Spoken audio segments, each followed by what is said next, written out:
I'm Pete Quinnell, welcome to the WrestleTalk News. You know, every time WrestleMania rolls around to a multiple of 10, there's normally a bit more effort put into those shows to give fans what they want with memorable moments. 10 had one of the better opening matches in WrestleMania history, a big win at the end and an iconic match in the middle. 20 had...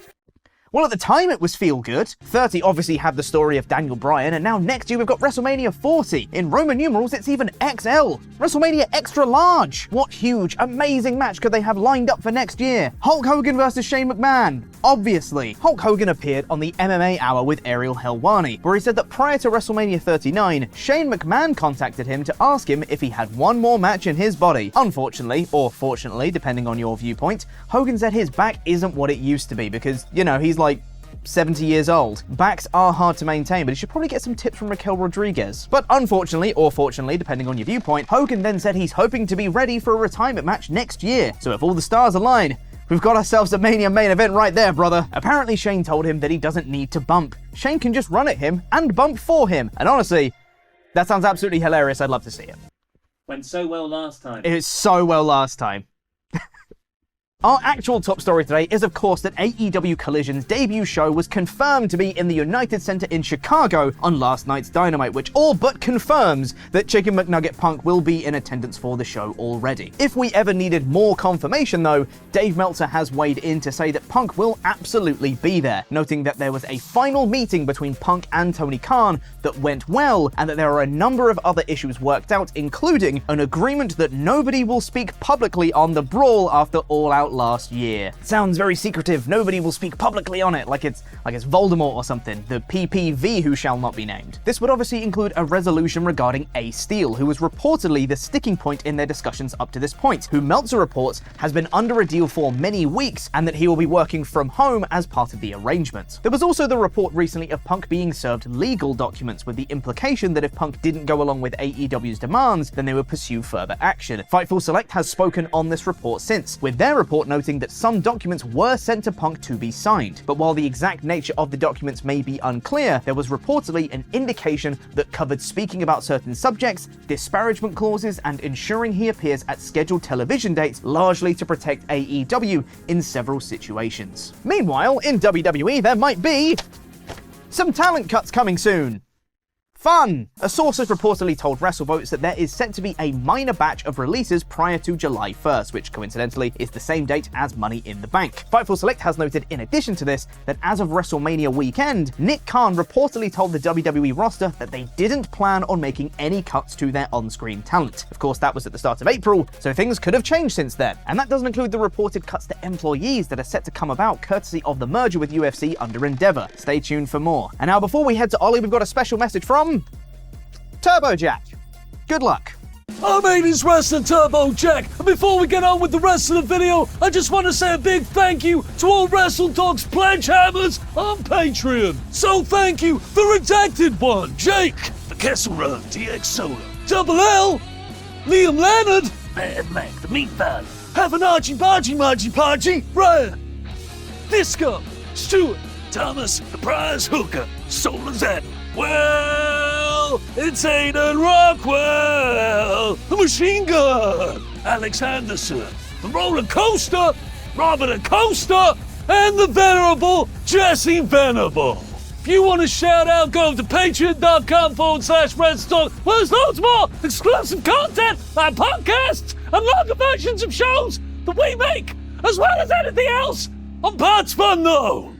What a sexy, sexy guy that man is. Turbo Jack, my favourite guy. But it's Thursday, you know what that means. My review of AEW Dynamite. And because it's my review of AEW Dynamite, you know what that means. Orange Cassidy is defending the AEW International Championship to open the show. Apart from last week, where Wardlow had a promo, but in general that observation works. Cassidy defended this week against Aussie Open's Kyle Fletcher, who had attacked Orange backstage 2 weeks ago. Kyle was explosive from the start, the high-intensity style of his faction mate Will Ospreay all over him, which mostly means he lands on his neck a lot of the time. A Cassidy kickout after a tombstone pile driver, immediately into a spinning, jumping tombstone pile driver. Undertaker is turning in his grave right now, which is where he sleeps after a hard day saving tigers. Orange eked out another victory with a technical pin. I never believed he'd lose with his months-long storyline building towards the 21-man Blackjack Battle Royal defense at the pay-per-view on Sunday, but this was still so much fun. Speaking of the Battle Royal, Stark said he'll be focusing on that at Double or Nothing when Bullet Club go!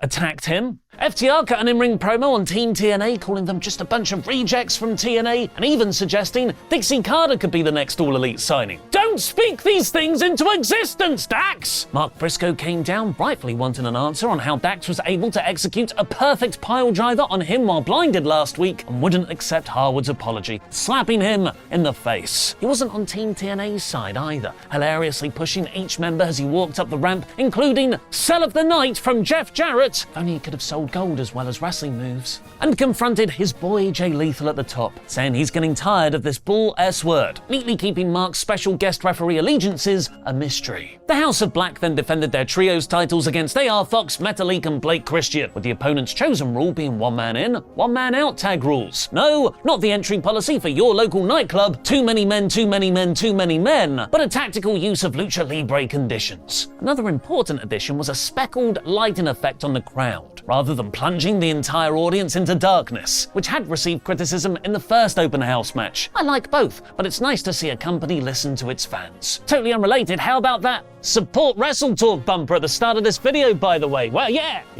Let's get a cheap pop for the Support WrestleTalk bumper in the comments.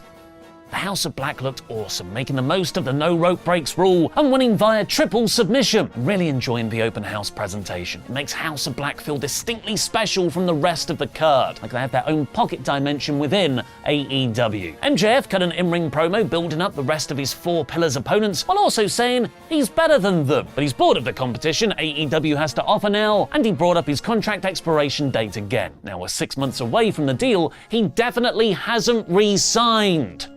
Darby came out to challenge him in the ring, so Max kicked him in the balls, with Sammy running down for the babyface save even though nobody likes him, and Jungle Boy getting to stand tall with the title, laying out MJF on the ramp. This wasn't the hottest of go-home angles. Taya Valkyrie got some winning momentum for her TBS title shot against Jade Cargill on Sunday, beating a Dynamite debuting Lady Frost. Tony Khan then made his latest, huge, leveling up next week in Winnipeg, in partnership with Warner Bros. Discovery. We're so excited about Shazam!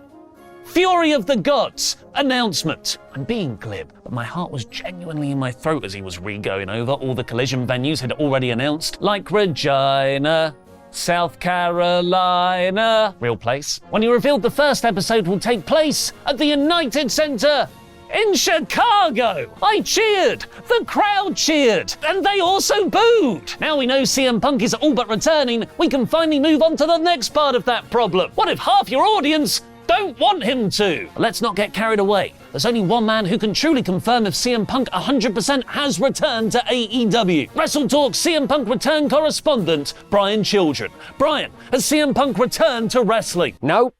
For f***'s sake. Okay, goddammit, keep on looking. How long do you want me on this assignment? Until he comes back on our screens, Brian, obviously. Ollie, I do need to sleep. That's not my problem, Brian. I'm so tired and I miss my family. I doubt they miss you. I haven't eaten in 4 days. Plenty more to go before you starve then. Please let me go. That's all from Brian. Cheap pop for Brian in the comments. Useless, no good son of a bitch. Chris Jericho and Adam Cole then signed a contract for their unsanctioned match at Double or Nothing, where even though Cole cut a great fiery, blue-eyed babyface revenge promo, I was still worried he was going to turn heel on Roderick Strong standing next to him. And to even the JAS numbers game, Cole has got someone to be in his corner at the pay-per-view. Sabu in 2023. Which is a terrible idea, because Sabu came down and immediately threw a chair at the heels. Even Cole and Strong looked a bit uneasy being around him. An odd, shoehorned-in choice way out of place for such an intimate rivalry. This turned into a match of Strong versus Daniel Garcia. Bit of a low-key dream match for me. Was really well wrestled, but wasn't given enough time for the crowd to fully get into their style of match, and Strong ended up winning relatively easily. Willow Nightingale got an adorable video package on how she's the new New Japan Strong Women's Champion. Hopefully she gets a push off the back of this in AEW. And the main event was a terrifically fun ROH Tag Team title match of the Lucha Bros defending against Claudio Castagnoli and Wheeler Yuta after Claudio had pinned Phoenix in Double Jeopardy. Everything about this match ruled. From the Lucha Bros dives to Bryan Danielson, William Regal name dropping on commentary. Penta and Phoenix versus the Blackpool Combat Club made for a wonderful melting pot of styles. The finish was well booked too, when the Young Bucks held on to Claudio's legs from under the ring, stopping him breaking up the pin on Yuta and costing them the match. The Bucks ran off through the crowd as Mox screams Sunday will be the most violent match ever. A fun angle, but not a super hot go-home sell, lacking both Hangman and Kenny out there. It felt like last week's Elite reunion spot would have given the story more momentum at this point. A lot of the feuds had peaked over the previous 2 weeks, so this was just about keeping stuff hot. Not so much a go-home show, but a, well, we're here already show, so let's just keep the pot bubbling. Dynamite was 80%. The day before Double or Nothing, though, there is WWE's Night of Champions. Here's mine and Luke's 3 words or fewer predictions in the 3 count. Things could have changed by then. So things could have changed since then. So Vince could have changed since then. So Vince could have changed since then. Yep. Got it.